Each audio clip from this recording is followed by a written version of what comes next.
Walking everyone to walking everyone. Waka.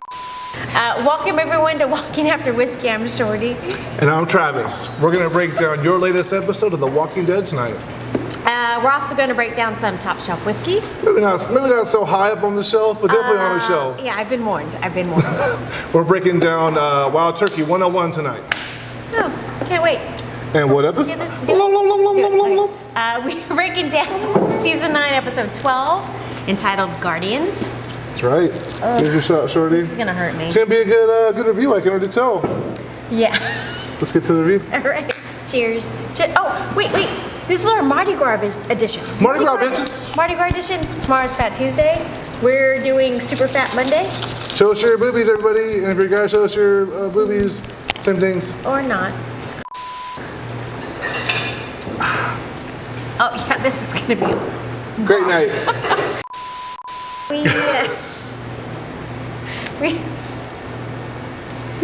It's gonna be a long editing day for you. The beginning of the episode starts out with Shorty waking up. She kept falling asleep. I did keep falling asleep. So, but we wake up. So, Lydia and Mom, Alpha are back together, and it's not cool. It's not cool at all. No. And anytime you want to help me out with this, feel free. So they're walking they're walking terrible. through the woods very slowly, very zombie-like. And Lydia does not have her mask on. Obviously, she's just like a Riverdale teenager, right? Hot pink shirt, going through the woods. But they're walking very slowly, methodically, and Alpha's pumping her for information. So I did write down, so I take notes, copious notes through whatever episode. So the one thing I did write down though is the poisoned apple. Like there's a super big reference to a poisoned apple. So somebody comes up, gives Alpha an apple, Alpha gives it to Lydia, and she kind of doesn't want to take it. Like we're hesitant, like you get some weird food. But so that's one of the cool things that I took from that part was just kind of that whole poisoned apple piece. And got to figure out okay, gonna jump ahead. So in the previews, you know what's gonna you know what's gonna happen. So the whole time with that scene, I'm just waiting for Henry to get caught. Like the whole time, I'm waiting for Henry to get caught. Yeah. So Alpha, she makes a reference to Lydia and says something like, "You weren't gone that long, but maybe you were gone just long enough." So she's noticed that her daughter has seen like the good life. She's seen everything that Alpha has sheltered her from and covered her from this whole time. Like there's no doctors, there's no good life, there's no families, and Lydia literally was like woke up in this Alice in Wonderland world where everything was like normal, how it was when she was like 5 years old. And so it really messed with her brain, as we saw with her flashbacks. And Alpha's just trying to really get in her head to see how much of her daughter is still there. Well, and so Alpha kind of alludes to like your father died, and so Alpha doesn't know that Lydia figured it out, yes, right? She doesn't know. So that's a cool little twist. So all Alpha's little tools to keep Lydia in check are kind of like all in question now. And Lydia and even Beta makes reference to we have to find out. You have to know who she is and where she's at. And we're saying, no, is she with us or she's not? And as she alluded to with the little zoom forward, Henry follows her out there, as we know, because Daryl found his notes. And he's stupid. And when found this young, in love guy thinking with his other brain out in the woods. And Henry gets caught by Beta, this really huge hunk of man who's Opie from of Sons of Anarchy, you know, great actor. The guy just looks like a monster on screen. Yeah. He looks like he's like 7 foot tall. And I was alluding to Shorty telling him that in the comic books that they make reference to him being an athlete, and we see moments where he looks like he might have been like a wrestler or something really big like that. Right. Well, not only do I love Opie and cried non-stop hysterically when Opie died in Sons of Anarchy, but you have to have someone like that stature by your side. Like you have to have your second, right? You have to have that by your side. So they really well cast. Again, the show does a really good job at casting particular people, but so we'll see. So let's get back to Alexandria. They have a council, right, which consists of one lady from the sanctuary. It's Gabriel. Michonne obviously used to be like the security detail, but she seemed to have just basically it's her dictatorship. It's a Michonne-tatorship. She's really kind of a commentator. What was it again? Michonne-tatorship. It's kind of like a new word. It's not a big deal. It's fine. We're making it worse. But the big thing with that is that Michonne gives in, and we're going to join the fair. Like, so we've been waiting for that because we thought that they weren't going to participate. She we've been waiting for it. She doesn't just give in. She gets 2 helpings of humble pie served up by Negan and Negan's best buddy. What? Negan's best buddy. Oh, Judith. For sure, Judith. Yeah. That Judith humble pie gets served up a little bit later. Yes, that's a good one. We have to kind of acknowledge so the conversation between Negan and Michonne. Yes. Because that was pretty epic. And Negan's like, I can help you lead. Like, I can figure this out for you. He acknowledges that she's doing fine, but he also acknowledges what she kind of denies a little bit, that she's the leader of that group. Right. She denies it. And he's like, let me point you the ways that where you're not like this is you're the leader. So in the end, which was great, this is the most touching scene. So because he says, like, I hear everything. So she's like, okay, shut the windows down, like shut it down. And who's sitting in the window? Watching the whole time. Judith. And and he sees that, like he sees her leave. And I think that's like, he's kind of devastated that happened. Like he's not going to have those talks. Like that's what you feel. He's not going to have those talks with Judith anymore. You know, what did I just say? I think, not going to have those talks with Judith. I think that'll come back in that, and I hope that won't be the issue because I love their honesty and presence together. But it brought me to another place, and Judith fights for him and says he's a human being. You keep him like an animal. He's a person, and he's smart. And made me kind of believe that maybe Judith let him out, and that gate wasn't just left him by accident. Maybe Judith went in there and got him out of there because she caught him. She watched him the whole way, and when he came back, only one person watched him, knew what he was doing the whole time, and that was his little guardian angel, and he came right back to them. So I think that maybe she likes Uncle Negan a little bit more than she lets on. Well, she was a baby at the time, and who knows what babies remember. But like when he was in their house, like she's known him since she was an infant. Sure. And she doesn't know, not that she doesn't know, she hasn't seen the devastation that he's caused. Sure. And to this point, she's 10, 12, whatever age she is at this point, but she hasn't seen all that, so. Well, think even Carl didn't hate Negan. Carl loved Negan. Carl liked Negan too. He wanted Negan to pay, to go to be in jail, but Carl liked Negan a whole lot. And in the comic books, that is his role in the comics, is the Judith Negan role. He loved him a whole lot. So, it's. He has this really soft side for children, and children really latch onto it. They know kids can see the good in people and the bad in people, and if you're good to kids, they really will fight for you. And they're going to be honest. Kids are brutally honest. She got a big old gun too. And that's a good little someone having your side. She got a gun. For sure. She got a machete. She got it all. Judith got a gun. There we go. So the episode starts wrapping up. We see that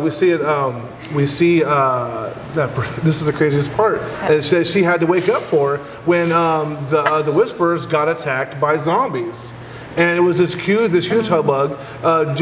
Lydia does not have her mask yet, so she's really vulnerable right now. And Alpha's like, she is on the warpath, but she's not attacking. She's doing some crazy recon right now. And while this is happening, someone walks up to Henry and Lydia. Okay, so let's, I'm going to go back a little bit. So for Lydia, I know, go back again. So this episode shows, like, they've been leading up to the ruthlessness for Alpha. They've been leading up to that. The baby, she sacrifices the baby, but that doesn't happen. I really think that she knew that it wasn't going to happen. She was like 2 feet away. I feel that. I feel like she knew that wasn't going to happen.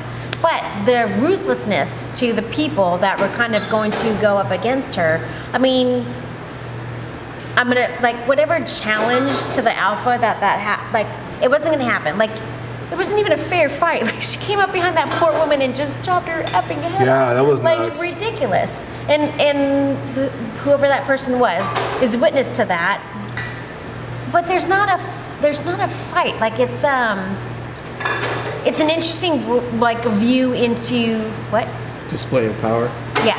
Look at cameraman's chiming in right now. Display of power. Like there's not going to be a fight. There's not going to be a legitimate fight. And now when she's got a beta, Jesus, they didn't know what's going against him. He held the guy down, and she even got in her head so much to where The man tried to challenge her. We've seen this before at the sanctuary when Negan got challenged, and Negan had no problem challenging Simon and taking his ass out. But Alpha is just way more calculated. She's not going to lose. She's not going to ever lose her position in this gang. So what she does is goes, nope. And she watched a couple times. She watches them talking together, and she goes, I know that she planted those seeds in your head. So this is not your fight. This is her fight. And then so she takes the woman out and has Beta take the man out. So and you also haven't seen that ruthlessness in a long time. Like the show brought back a little bit of ruthlessness. So and I think that was calculated. Like this is how kick-ass, cool, mean, bitchy, whatever you want to call her. But this is the level that she's at. So I think they needed to show that. Well, she keeps mentioning her reference to animals. Like she has no hierarchy. She has no ethics when it comes to a fight. She'll do what she can to fight. She's like a cat. A cat will scratch, piss, and claw until it dies, and that's how Alpha's going to be. She's going to take you out no matter what it takes. She'll play every single card in her hand. And so now we let's venture to Alpha test Lydia. Yes. Test her. With Henry? Yeah. I need you to kill this boy. And the coolest thing in a long time that's happened is Daryl challenges their game. Like he picks up on their game and figures out how to rescue Henry. Because again, we know from last, he's not gonna let Henry. He can't. It's Carol's kid, right? He's not gonna let Henry die. Let me ask you about the fight, though. So Alpha mentioned to Beta many times that was their leverage. Like we're very powerful with Henry. They need him. They want him. We can tell they're gonna do anything to have him back. So we have power when we have Henry. So do you think that Beta just wanted to see if Lydia would stab him just so they would know, or they really wanted to kill Henry at that moment? It was a test for Lydia. Would they have let Henry get killed? Do you think right then? Yeah, I think had Lydia killed him, that would have proved to her that's my daughter. She can remain in this hierarchy. She's not she already has her second, right? She already has her. But I think she was really testing her daughter. I don't think there's anything over that. She was just testing her daughter. So that's me anyway. Good answer. Thanks. Trying to answer correctly. Let's go. Okay. So Daryl figures Daryl beats them at their own game. Yes. So that was pretty cool. I was anticipating how they were going to get Henry out of this mess because in my head the entire thing Henry's getting out. There was no doubt in my mind that Daryl was going to get Henry out. So the fact though that he beat them at their own game was pretty kick-ass. But the caveat was Lydia going to go, or was she going to stay behind? And they convinced her to go. Well, we know that Daryl wanted to save her, but obviously they weren't going to let her go. In the comic books, when Rick goes back there to get Carl, Alpha breaks down. Alpha breaks down, and she tells Rick, and actually crying, she goes, take my daughter out of here. She's like, I know she's been raped and beaten, and I don't want her here anymore. He's like, only you can take care of her. It was like she breaks down this very quick moment of weakness. Doesn't show anyone else but them. She goes, get the fuck out of here now. And then as she's leaving, goes, you're not fit for us. You were never part of us. And then so basically regaining her strength within the group. But basically, she wanted her daughter to be somewhere safe. And now we've kind of lost that faith to find that humanity in her, that to make it her choice. Now she has to go back with conflict and basically get her daughter out. And she has endless amounts of zombies that will be at her disposal to go back to them. So it's kind of a really bad play on Henry and Daryl. They should have left her there. And Lydia actually liking them, wanted to stay to not bring power or bring peril upon them. So, but Daryl sees Lydia in him. Yes. So he's not going to let that go. Yeah. He's not going to let that go. So. It was great. I'm constantly amazed of the love that Daryl doesn't get to portray very often, but you see it. You see it in this girl in particular. So. He loves dog. He does love dog. And dog kicks ass. Who doesn't love a dog? That dog. It's all about dogs. All about dogs. Well, good review, sister. Get you a little shot here. I know it's your favorite whiskey tonight. What are we drinking? Wild Turkey 101, God damn it. God damn it, 101 Wild Turkey. Okay, so I already feel like I'm going to breathe fire. If I burn the screen, I apologize. I already feel like I'm going to breathe fire with this. Okay, cheers. Potty broth, cheers. I just want to give a shout out to Junction Brewery and Grill here at 101 West American Canyon Road in American Canyon, California. We like to drink out here and eat out here and have a great time. Shorty, what do you like about this place? Everything. I like everything about it. My favorite though, Scott. Scotty! My favorite is Scott. Scotty. But like all the wait staff, the food, like chef is fantastic. Oh yeah, they'll be on for sure. Food is amazing. Like the fact that they let us kick it here with our shenanigans every Monday night is kind of epic. They said past closing. They close like They're like, I'm tired, I'm gonna go home. But they let us stay. They let us stay. We filmed. We're good. We have a special treat for you guys tonight. We have one of our longtime viewers, longtime fans here. Her name is Kathy, and she won the Funko Pop this week. She does roller derby. She does events for special needs children. She's an amazing heart. She's an amazing person. And we're gonna give her about 10 seconds to talk about her and her friends and what she does. I play roller derby for Sacramento Roller Derby, so you need to follow us at sacramentorollerderby.com, and you can get all of our information for the season coming up. We do have a home game coming up on March 23rd with our juniors and our Kodiaks. And if you Fulios aren't into roller derby, you're missing out. Yeah, it's a bad shit. Totally missing out. Super missing out. So SacramentoRollerDerby.com. support the ladies, support the men, support all roller derby Yes, ever. and the juniors. We got the kids. We got cute kids playing roller derby. So on to this whiskey that I don't like, but Shorty made me drink tonight. She's like, we have to drink this. Dude, oh my god. See, this pilgrim over It's here top wanted to shelf catch wild turkey turkey. tonight. It's top shelf wild turkey. It is 101. Okay, It is 101. so, It's not the bottom of the barrel, but definitely at the top of the barrel either. So, This one goes to 10.1. Yeah, 10.1 after So the let's dot. break this down. So you're gonna do wild turkey. That sounds fantastic. No, doesn't sound fantastic. Nothing about this sounds fantastic. And I wasn't wrong. It's not fantastic. I'm just Yeah. gonna say it hurt. It really hurt. Look at Scott. Scott likes it. He loves it. You just stop it. You have to do that. You have to It's do it. actually pretty delicious. I wanted to vomit fire. That's what I'm going to say right now. But most of my ratings on this has been like, does it burn? Wanted to vomit fire. Just going to say I that. said right earlier, we usually do top shelf whiskeys here, but obviously this is like a very bottom shelf a well whiskey, which is awesome because when you're on the ground drunk, it's easy to grab. You don't have to grab very tall to get it. No, it's top shelf wild turkey. For wild turkey, it's top shelf. It's 101. You're absolutely right. This is all about. She's a glass half full all the way. This for is sure. all about Shorty's just to stand in, give her whatever the fuck you have. This is what this is And they right now. apparently didn't care that they had a guest. Oh, yeah, right. Yeah, no shit, oh, right? You had a guest and you gave her shit. I know. It's okay. Anyways, wild turkey. Why do you think I'm drinking beer? If you're desperate, drink the wild turkey.